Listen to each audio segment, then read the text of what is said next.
Mighty Morphin Power Rangers. If you were a kid in the 90s or early 2000s, most likely you were obsessed with the show like I was.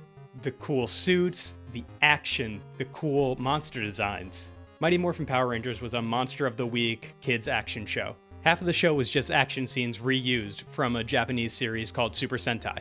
Let me tell you, this show was a hit. Well, with a show that's a hit, natural progression in the 90s, early 2000s, you make a video game out of it. The game starts with the Rangers looking over Angel Grove while Rita Repulsa appears in the sky.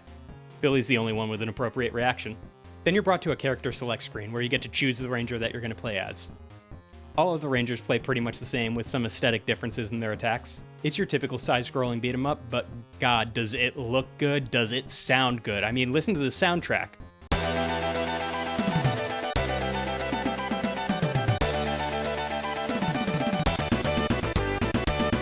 The main enemy you're going to face is the Putty Patrol, so you go along the stage beating them up. Halfway through the stage, you see the boss, and you get to finally morph. That's right, the reason for the season. Saber-tooth tiger! Tyrannosaurus! Brontosaurus! I messed up. In addition to morphing at this point, you get to see the boss for the stage. Now, all of these bosses are from the actual show. I don't remember their names. I'm just going to give them my own names. This first guy, Napoleon, because we're going to knock his bone apart. The main thing with morphing is you start using a weapon instead of just empty hand attacks, and you get a special attack, which is labeled in the bottom corner as bomb, because as we all know, special attacks in video games are da bomb. As you keep going through the stages, you'll find some destructible environments. When you destroy these, sometimes you'll get extra health or an extra special attack. Alright, we get to the end of the stage, we start to fight the boss, we see that they have more than one phase, but it's not too tricky. It's a kid's game. Nevertheless, we beat this boss, and we move on to the next stage, and we see that there's a password system here. I guess you just can't save. Next level is a warehouse or a factory setting when we see different enemies this time around, like putties with shields and barrels. We get halfway through this stage and we see the boss. He's this gnome-looking guy with a rake. I'm gonna call him Guardian Gnome.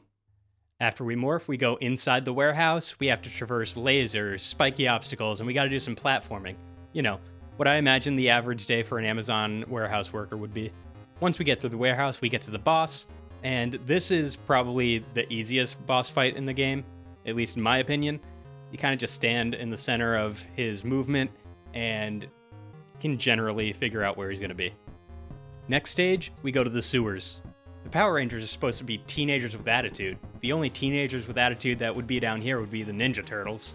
Alright, we get halfway through, see the boss, and oh my god, what kind of eldritch horror is this? I'm just going to call him Eye Guy and try not to think about him. Second part of this stage starts off pretty similar to the first. Then it's time to get your Kopei ready for the urgent care because we're diving into this sludge with no regard for our health.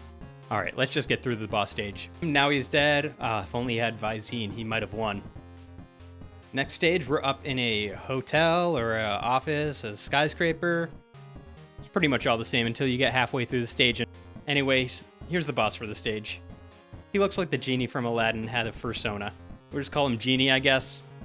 We get through this construction zone, we end up fighting him. He has similar movements to the Guardian Gnome, and he uses projectile attacks. Nothing too bad. And I guess we're going spelunking now. The next boss is a camo ninja. I can't even think of a good name for this one. Let's just get through the rest of the caves. Oh, looks like the stage turns into an underground lab. Pretty villainous, but not very ninja-like. Alright, boss fight with this camouflage ninja, and honestly, this is my favorite boss fight of the game, and I'm just gonna assume this is the end since it's 5 stages, 5 Rangers. But oh my god, there's a cutscene. Look, they're doing the thing! They're making the Megazord! At this point, the game almost feels like it's changing genres just a little bit more to a typical fighting game. You're still fighting another monster, it's just in the Megazord. Ooh, that's a really cool finish. That's how you make people think of the show and immerse them. Alright, well, clearly we're done now, and... wait. We're on the moon. Oh, it's another Megazord fight. And it's with a different robot. Alright, time for the finisher. We're gonna beat him up. And, oh, he has a second form. I didn't think the Megazord portion could get any cooler, but I was wrong. Alright, now that we've saved Angel Grove and possibly the world, we're treated to a cutscene where the Rangers are driving around, hanging out, having a good time, dancing, with zero regard for the property damage they caused, and the credits start rolling. Oh, and look at that, none of it even mattered because Rita comes back after the credits. I had this game as a kid, and I remember enjoying it a ton. I even enjoyed it when I went back to it today. So going back and playing this and beating this game was very nostalgic and a sense of accomplishment. A nice low-stakes, enjoyable game that I'm going to pick up from time to time to replay.